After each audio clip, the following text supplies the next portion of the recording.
Jelajahi cara baru mendapatkan informasi. Download Metro TV Extend sekarang.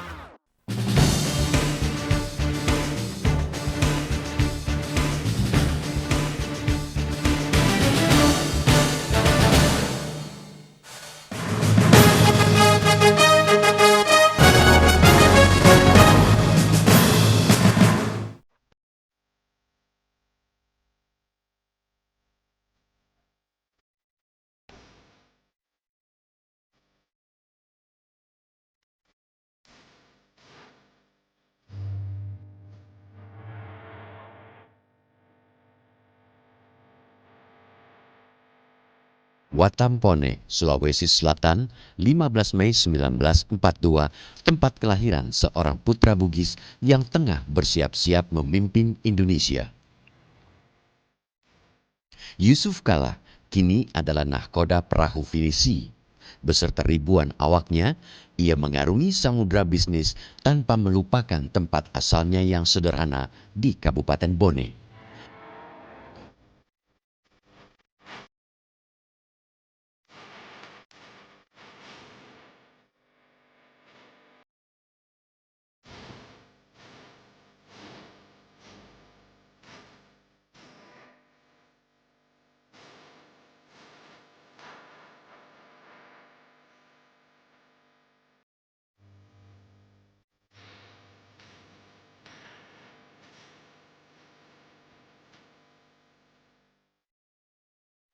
Sederhana adalah juga sifat Yusuf Kala yang paling dominan. Jami sekarang pakaiannya itu.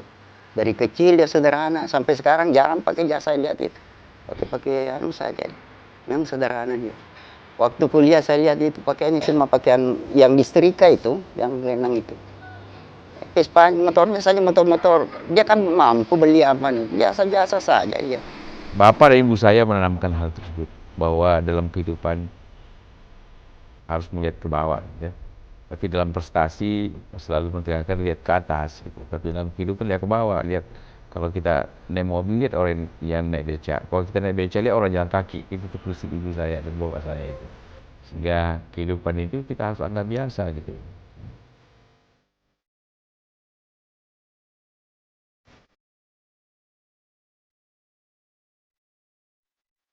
Sang ayah, Haji Kala, ingin putra tertuanya menjadi pemimpin.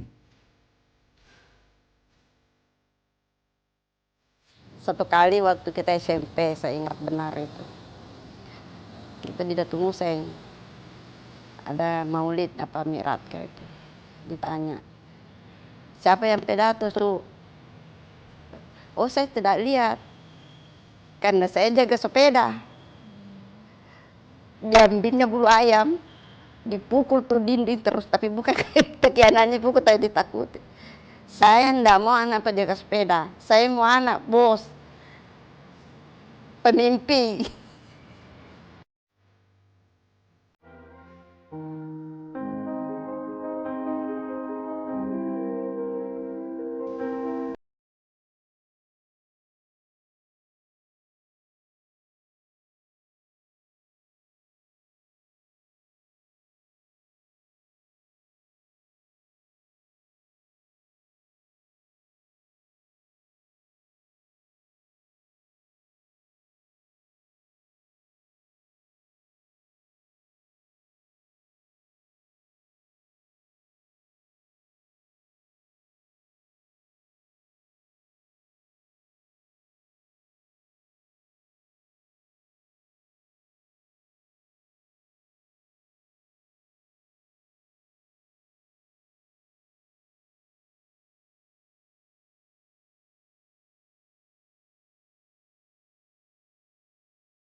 Dan akhirnya menikah.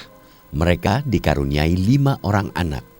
Mukhlisa, Muswirah, Imelda, Solihin, dan Hairani. Ya, orangnya ramah orangnya sama kita semua anak-anak, dan juga bijaksana. Dia bijaksana sekali. Dan juga orangnya itu tempat kita mengadu, tempat kita belajar. Dia itu selalu mengajar kita, saya termasuk anak-anak juga semua. Dulu-dulu memang anak ya banyak butuh perhatian ya buat anak-anak. Sekarang sudah punya cucu itu bagaimana ya, dia itu paling nomor 1 lah itu cucu. Jadi katanya gitu, cucu-cucunya semua itu jadi bosnya. Gitu. Jadi, apa saja, umpamanya kita nonton TV ya sama-sama. Tapi si cucu ini maunya film kartun, ya dipencet sendiri. Bapak sedang nonton itu berita, ya dia sendiri yang harus pokoknya nonton film kartun. Ya terpaksa lah kita mengalah, cari TV lain gitu. Kami yakin Bapak sudah mempunyai tujuan dengan mencalonkan diri, karena Bapak sangat kuat dalam hal dia mempunyai ide-ide yang kadang-kadang tidak terpikir dengan orang lain, dan mengambil keputusan cepat. Jadi kami yakin Bapak dapat menjadikan Indonesia lebih baik, seperti itu.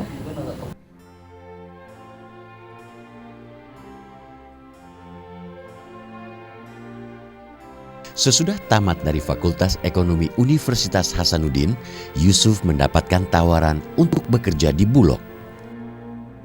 Waktu begitu saya tamat, saya ditawarkan menjadi kepala Bulog Sulawesi Selatan. Karena saya punya disertasi kebetulan tentang beras. Karena saya ditawarin oleh Gubernur, Panglima, Bapak saya sampaikan. Dia Bapak saya mengatakan, kalau kamu mau memilih kepala Bulog itu juga baik juga, dolok. Tapi berarti perusahaan harus tutup. Saya sangat terkesan dengan pertanyaan itu dan langsung saya memilih untuk kembali ke perusahaan, walaupun perusahaan waktu itu pegawainya tinggal 2 orang. Saat mengambil alih perusahaan keluarga itu, Yusuf Kala memutuskan menjadi importir mobil Toyota. Istrinya Mufidah banyak membantu urusan administrasi di rumah mereka di Makassar.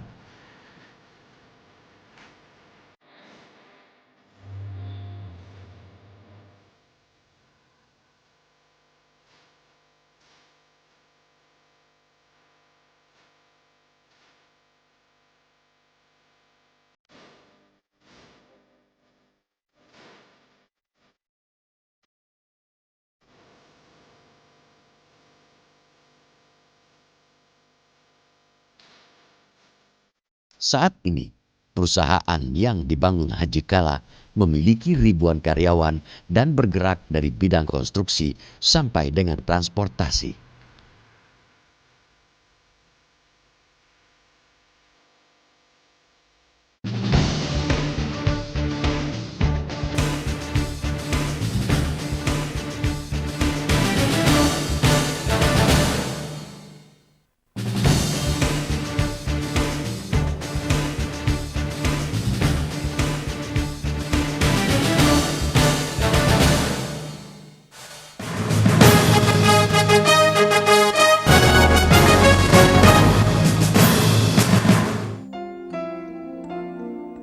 Ayah Yusuf Kala adalah pendiri Nahdlatul Ulama Sulawesi Selatan.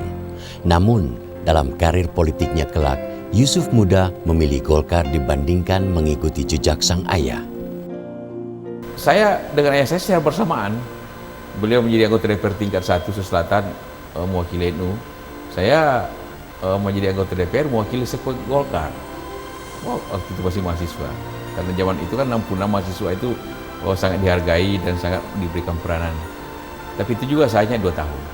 Setelah itu saya keluar juga karena terjun begitu tamat terjun di dunia usaha. Jadi saya tinggalin semua.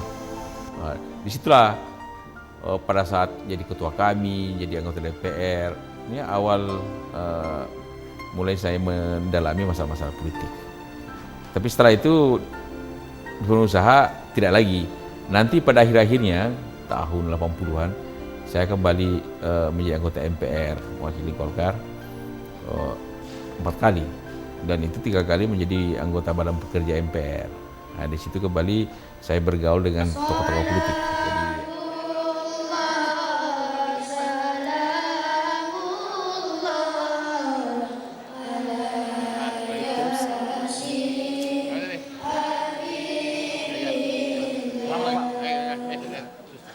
Ketika Yusuf masih remaja, Haji Kala sering mewarnai pandangan putranya dengan nilai-nilai di Nahdlatul Ulama. Waktu itu sama-sama duduk di DPR, tapi sering dibawa kalau ada rapat-rapat NU sampai ke Jawa, kemana dia ikut. Sudah SMA itu saya. Tapi kalau ke ulama-ulama dibawa. Pada akhirnya, ayah Yusuf memang tidak menghalanginya memilih Golkar. ya orang tua saya membebaskan saja. Dia dari NU, walaupun saya juga kemudian setelah ayah saya meninggal, saya juga mengganti beliau di kepengurusan NU sebagai mustasyar. Ia konsisten dengan pilihannya di Golkar. Di Golkar, ia menjabat Ketua Pemuda Sekber Golkar Sulawesi Selatan, anggota Dewan Penasehat DPD Golkar Sulawesi Selatan, dan mulai tahun 1999 hingga kini menjabat anggota Dewan Penasehat DPP Partai Golkar.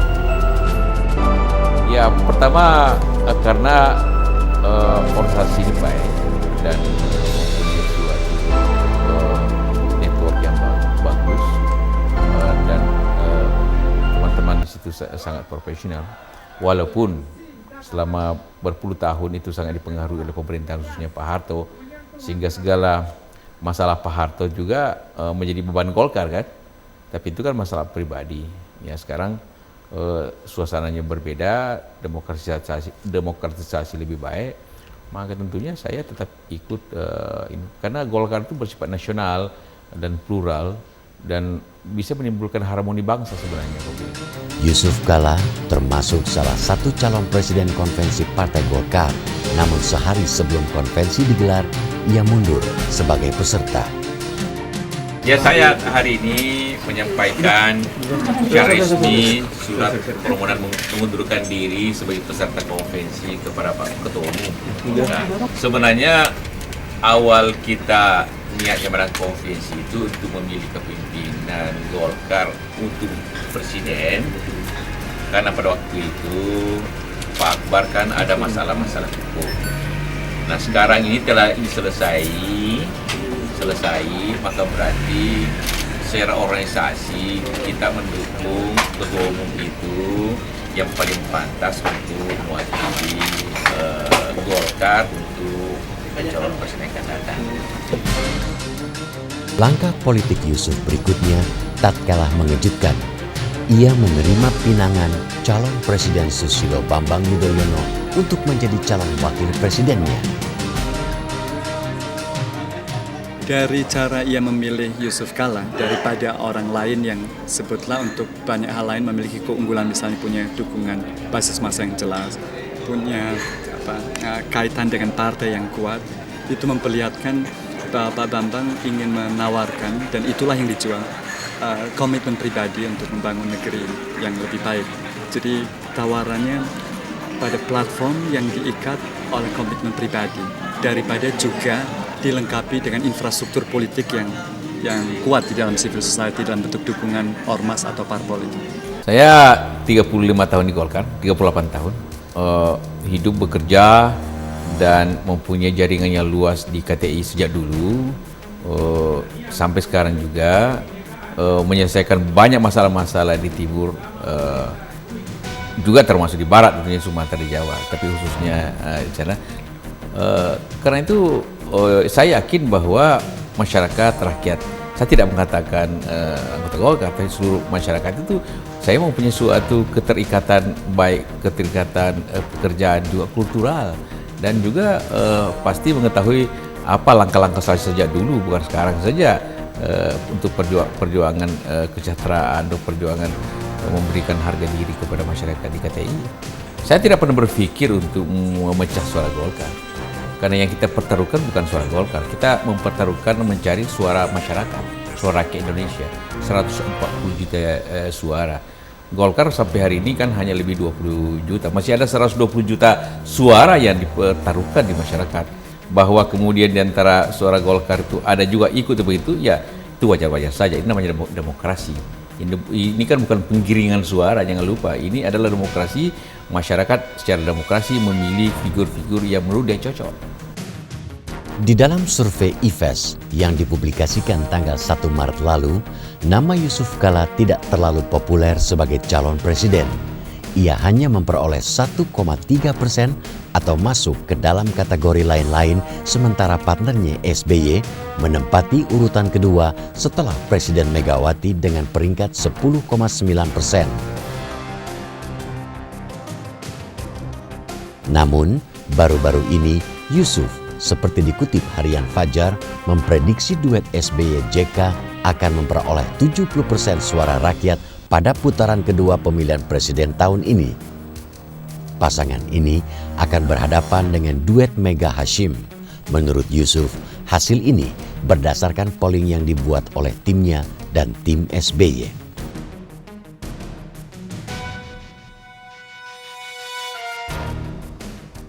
Sebenarnya bukan survei, perhitungan survei tentang kemungkinan popularitas vote awalnya ada. Yang perhitungannya bahwa kami yakin apabila terjadi pilihan putaran kedua, maka tentunya kita menghitung dan juga mengharapkan bahwa dapat tentunya memenangkan putaran kedua itu.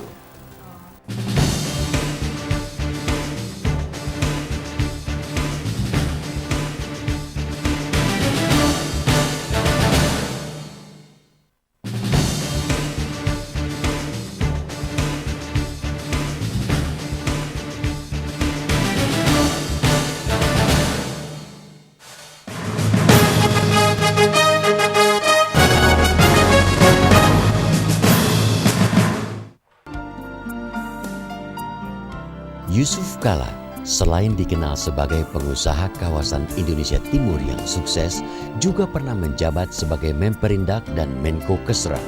Salah satu visi dan misinya, pembenahan pertumbuhan ekonomi yang belum mencapai angka yang dapat mengurangi pengangguran. Caranya antara lain dengan pewilayahan komoditas dan pembatasan tata niaga. Kita berpengalaman di KTI ini bahwa rakyat juga bisa mendapatkan pendapatan dan kemakmuran lewat pertumbuhan pertanian perkebunan yang cukup baik. Nah, dalam konsep itulah maka jangka pendek tentunya tergantung wilayahnya. Kita tidak bisa mempunyai konsep nasional yang sama karena berbeda-beda agronominya, berbeda wilayahnya, berbeda infrastrukturnya. Kalau di daerah timur ini tentunya lebih banyak kepada gabungan antara perwilayahan komunitas, artinya daerah yang tentunya rakyat menanaminya dengan tanaman yang mempunyai jangka panjang, juga ada jangka menengahnya supaya seimbang. Masalah agronomi itu kan hanya masalah pilihan. Kalau tanah seperti ini apa yang cocok?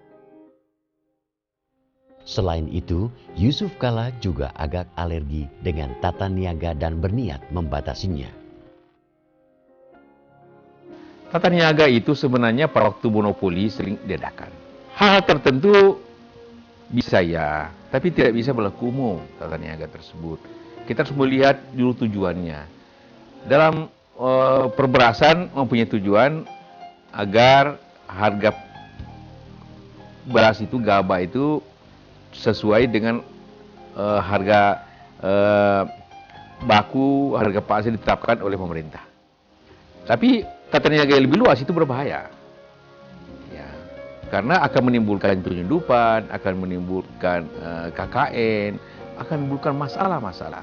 Kita harus cari kita harus melaksanakan sistem yang lebih baik, yang kena langsung petaninya, tapi tidak menimbulkan dampak negatif di bidang konsumen. Saya kira ini bisa dijalankan, ya. Tetapi kembali lagi persoalan yang tadi saya sampaikan, dia belum bisa menjawab isu soal penciptaan lapangan kerja yang segera. Ya. Kalau Anda bicara mengenai ide medium term, itu betul. Karena misalnya pengembangan wilayah, daerah ya. Daerah misalnya katakanlah Sulawesi Utara pada produk apa, Jawa Barat pada apa, Kalimantan pada apa, Sulawesi pada apa. Itu kan yang dibutuhkan tetap investasi kan. Padahal kita sepakat dari pembicaraan kita, investasi baru bisa masuk itu semester kedua 2005. Jadi kembali lagi pada persoalan medium term gitu lah. Sesuatu yang kita mesti berpikir agak cerdik dan jernih. Setahun ini mau diapain gitu. Itu yang sebetulnya ditunggu oleh masyarakat.